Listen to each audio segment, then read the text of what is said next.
టీమిండియాలో మరో class cricketer కెరియర్ను Gambhir నాశనం చేస్తున్నాడనే వార్తలు ఇప్పుడు తీవ్ర దుమారం రేపుతున్నాయి. 2023 వరల్డ్ కప్లో భారత్ను ఫైనల్ దాకా తీసుకెళ్లిన ఆ middle order mister dependable KL రాహుల్ను కావలనే పక్కన పెడుతున్నారనే ఆరోపణలు గుప్పుమంటున్నాయి. నంబర్ 5 పొజిషన్లో కళ్లు చెదిలే రికార్డున్న రాహుల్ను కాదని మ్యాచ్ చేజారిపోయే సమయంలో 6వ స్థానంలో బ్యాటింగ్కు పంపడం క్రికెట్ ప్రపంచాన్ని తీవ్ర దిగ్భ్రాంతికి గురిచేసింది.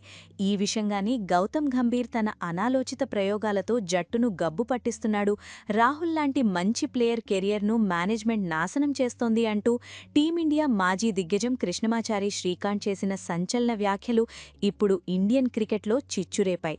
అసలు కేఎల్ రాహుల్ బ్యాటింగ్ ఆర్డర్ను పదే పదే మారుస్తూ ఆయన ఫామ్ను ఎందుకు దెబ్బతీస్తున్నారు?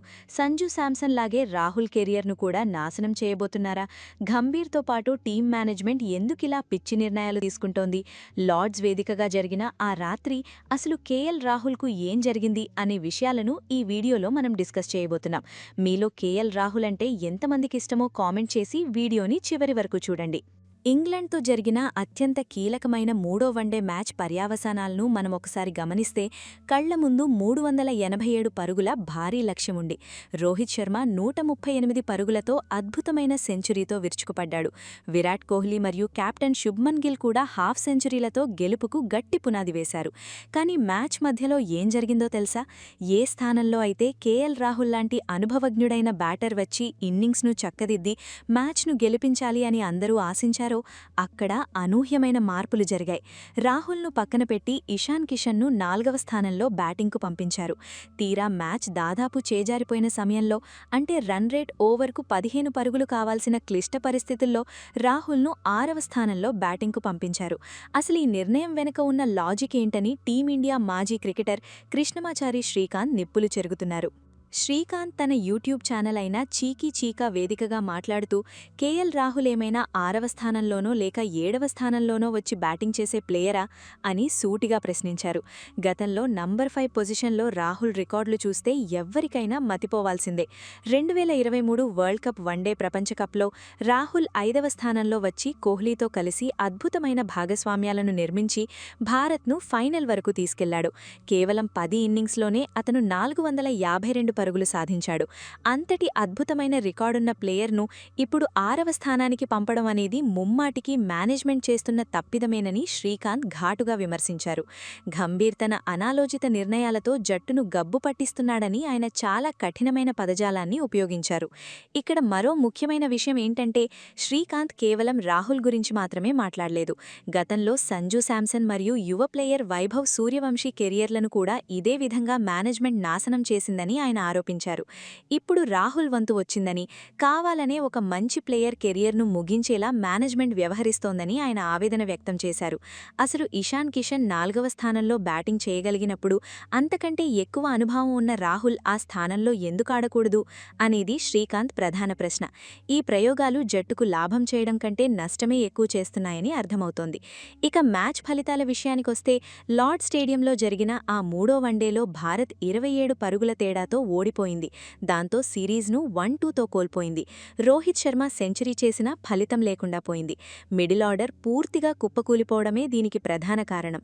ఇషాన్ కిషన్ 14, శ్రేయస్ అయ్యర్ 0 మరియు కేఎల్ రాహుల్ కేవలం 12 పరుగులకే పరిమితమయ్యారు. రాహుల్ క్రీజ్లోకి వచ్చేసరికి పరిస్థితి ఎలా ఉందంటే భారత్ గెలవాలంటే 36 బాల్స్లో 84 పరుగులు చెయ్యాలి. ఆ టైంలో వికెట్ కాపాడుకుంటూ వేగంగా ఆడడం రాహుల్ లాంటి క్లాస్ బ్యాటర్కు కూడా సాధ్యం కాలేదు. దీనికి తోడు ఆ టైంలో అతని బాడీ లాంగ్వేజ్ కూడా చాలా నర్వస్గా కనిపించిందని, ఎవరో అతనిపై అనవసరమైన ఒత్తిడి తెస్తున్నట్లు ఉందని శ్రీకాంత్ అభిప్రాయపడ్డారు. కేవలం శ్రీకాంత్ మాత్రమే కాదు, మాజీ పేసర్ దొడ్డ గణేష్ కూడా రాహుల్ బ్యాటింగ్ పొజిషన్ను మార్చడంపై పెదవి విరిచారు. రాహుల్ లాంటి జెన్యూన్ బ్యాటర్ను 6వ స్థానంలో ఆడించడం అంటే అతని ప్రతిభను వృధా చేయడమేనని ఆయన సోషల్ మీడియా వేదికగా పేర్కొన్నారు. నంబర్ 5 పొజిషన్లో సూపర్బ్ రికార్డున్న రాహుల్ను కిందికి పంపడం జట్టుకు ఏమాత్రం మంచిది కాదని ఆయన హెచ్చరించారు. చేశారు. అలాగే ఆన్లైన్లో రాహుల్పై వస్తున్న విమర్శలను కూడా ఆయన తప్పుపట్టారు. మ్యాచ్ మొత్తం చేజారిపోయిన తర్వాత బ్యాటింగ్కు పంపిస్తే ఏ బ్యాటర్ అయినా ఏం చేయగలడు, కానీ విమర్శలు మాత్రం రాహుల్ మీదే వస్తున్నాయని ఆయన ఆవేదన వ్యక్తం చేశారు. ఈ గందరగోళానికి మరో కారణం మేనేజ్మెంట్ అమలు చేస్తున్న left and right combination plan అని తెలుస్తోంది. ఈ ప్లాన్ కోసం అక్షర్ పటేల్ను రాహుల్ కంటే ముందుగానే 5వ స్థానంలో పంపిస్తున్నారు.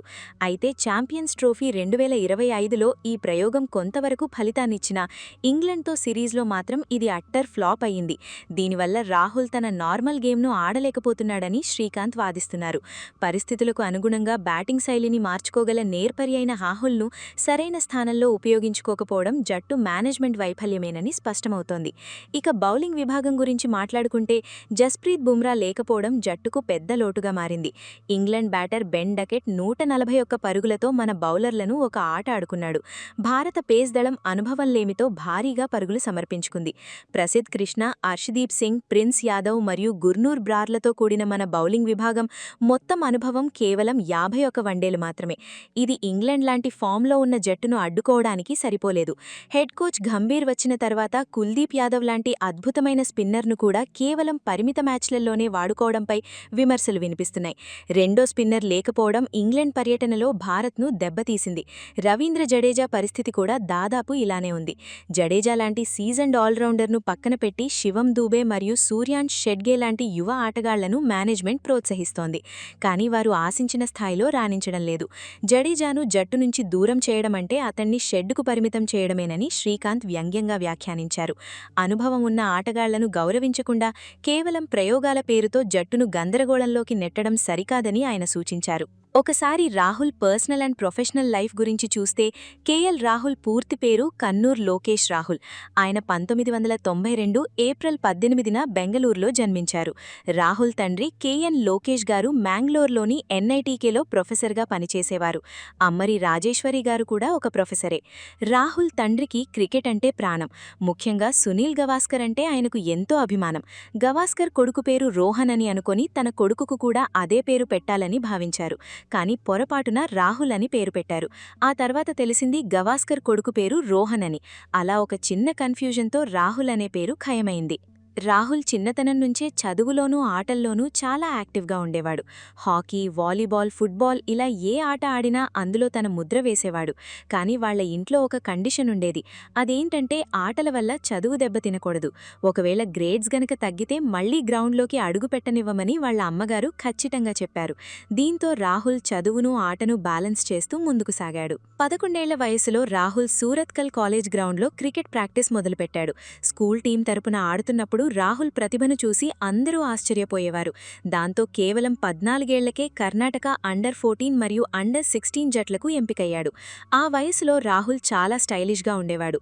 కానీ ఆయన కోచ్ మాత్రం ముందు ఆట మీద దృష్టి పెట్టు, తర్వాతే నీ స్టైల్ అని సున్నితంగా మందలించడంతో రాహుల్ తన జుట్టును కత్తిరించుకొని పూర్తి స్థాయిలో క్రికెట్ మీద ఏకాగ్రత పెట్టాడు. రాహుల్ ద్రావిడ్ను తన రోల్ మోడల్గా భావించే రాహుల్ అదే టెక్నిక్స్ను నేర్చుకున్నాడు. అదే ఆయనకు భవిష్యత్తులో జూనియర్ రాహుల్ ద్రావిడ్ అనే పేరును తెచ్చిపెట్టింది. రాహుల్ కెరియర్లో 2010వ సంవత్సరం ఒక పెద్ద మలుపు. అండర్-19 వరల్డ్ కప్లో భారత్ తరపున ఆడి 143 పరుగులు చేశాడు. ఆ తర్వాత ఫస్ట్ క్లాస్ క్రికెట్లో కర్ణాటక తరపున అరంగేట్రం చేశాడు. అయితే మొదట్లో 3 ఏళ్లు ఆశించిన స్థాయిలో రాణించకపోయినా 2013 రంజీ సీజన్లో మాత్రం విశ్వరూపం చూపించాడు. ఆ సీజన్లో ఏకంగా 1033 పరుగులు చేసి సెకండ్ హైయెస్ట్ స్కోరర్గా నిలిచాడు. ఈ ప్రదర్శనే ఆయనకు టీమిండియా తలుపులు తెరిచేలా చేసింది. 2014లో ఆస్ట్రేలియాతో జరిగిన బాక్సింగ్ డే టెస్ట్లో రాహుల్ అరంగేట్రం చేశాడు. కానీ మొదటి మ్యాచ్లోనే కేవలం 4 పరుగులకే అవుట్ అయ్యి తీవ్ర నిరాశకు గురయ్యాడు. ఒక ప్లేయర్కు డెబ్యూ మ్యాచ్లోనే విఫలమవ్వడం అంటే అది పెద్ద ఒత్తిడి. కానీ రాహుల్ వెనక్కి తగ్గలేదు. రెండో టెస్ట్లోనే అద్భుతమైన సెంచరీ బాది తన సత్తా ఏంటో ప్రపంచానికి చాటి చెప్పాడు. టెస్టుల్లో నిలదొక్కున్న రాహుల్ పరిమిత ఓవర్ల క్రికెట్లో కూడా తన ముద్ర వేయాలని అనుకున్నాడు. 2016లో జింబాబ్వేపై వన్డే అరంగేట్రం చేసిన రాహుల్ మొదటి మ్యాచ్లోనే సెంచరీ చేసి రికార్డు సృష్టించాడు. అలా వన్డే డెబ్యూలోనే సెంచరీ చేసిన మొదటి భారతీయ బ్యాటర్గా రాహుల్ చరిత్రలో నిలిచాడు. అదే ఏడాది వెస్టిండీస్పై టీ20లో కేవలం 51 బాళ్లలోనే సెంచరీ బాది 3 ఫార్మాట్లలో సెంచరీలు చేసిన అతి కొద్ది మంది భారతీయ ఆటగాళ్లలో ఒకరిగా రాహుల్ నిలిచాడు. అయితే రాహుల్ కెరియర్ ఎప్పుడూ పూలబాటలా లేదు. 2019లో వచ్చిన కాఫీ విత్ కరణ్ వివాదం ఆయన కెరియర్ను ఒక్కసారిగా కుదిపేసింది. ఆ సమయంలో ఆయనను బీసీసీఐ సస్పెండ్ కూడా చేసింది. ఒక క్రికెటర్కు ఆట నుంచి దూరమవడమంటే అది మానసిక నరకం. కానీ రాహుల్ ఆ కష్టకాలంలో తన్ను తాను మలుచుకొని మరింత బలంగా తిరిగివచ్చాడు. ఇక 2013లో ఆర్సీబీతో మొదలైన అతని ఐపీఎల్ ప్రయాణం ఎన్నో మలుపులు తిరిగింది. సన్రైజర్స్ హైదరాబాద్ తరపున ఆడిన తర్వాత మళ్లీ ఆర్సీబీకి వచ్చాడు. 2018లో కింగ్స్ 11 పంజాబ్ రాహుల్ను 11 కోట్లకు కొనుగోలు చేసింది. ఆ సీజన్లోనే అతను కేవలం 14 బాల్స్లోనే హాఫ్ సెంచరీ బాది ఐపీఎల్ చరిత్రలో ఫాస్టెస్ట్ 50 రికార్డును నెలకొల్పాడు. పంజాబ్ జట్టుకు కెప్టెన్గా వ్యవహరించిన రాహుల్ తర్వాత లక్నో సూపర్ జైంట్స్ జట్టుకు నాయకత్వం వహించాడు. ఐపీఎల్లో రాహుల్ ఒక కన్సిస్టెంట్ ప్లేయర్గా గుర్తింపు తెచ్చుకున్నాడు. బ్యాటింగ్తో పాటు వికెట్ కీపింగ్ బాధ్యతలను కూడా సమర్థవంతంగా నిర్వహిస్తూ జట్టుకు ఒక కంప్లీట్ ప్యాకేజ్లా మారాడు. రాహుల్ కెరియర్లో మరొక మరుపురాని ఘట్టం 2023 వన్డే వరల్డ్ కప్. నెదర్లాండ్స్తో జరిగిన మ్యాచ్లో రాహుల్ కేవలం 62 బంతుల్లోనే సెంచరీ బాది వన్డే వరల్డ్ కప్ చరిత్రలో అత్యంత వేగంగా సెంచరీ చేసిన భారతీయ బ్యాటర్గా రాహుల్ రికార్డు సృష్టించాడు. అంతకుముందు రోహిత్ శర్మ పేరు మీద ఉన్న రికార్డును ఆయన బ్రేక్ చేశాడు. అలాగే ద్రావిడ్ తర్వాత వరల్డ్ కప్లో సెంచరీ సాధించిన రెండవ భారతీయ వికెట్ కీపర్గా రాహుల్ నిలిచాడు. ఈ ప్రపంచ కప్లో రాహుల్ తన ఆట తీరుతో అందర్నీ ఆశ్చర్యపరిచాడు.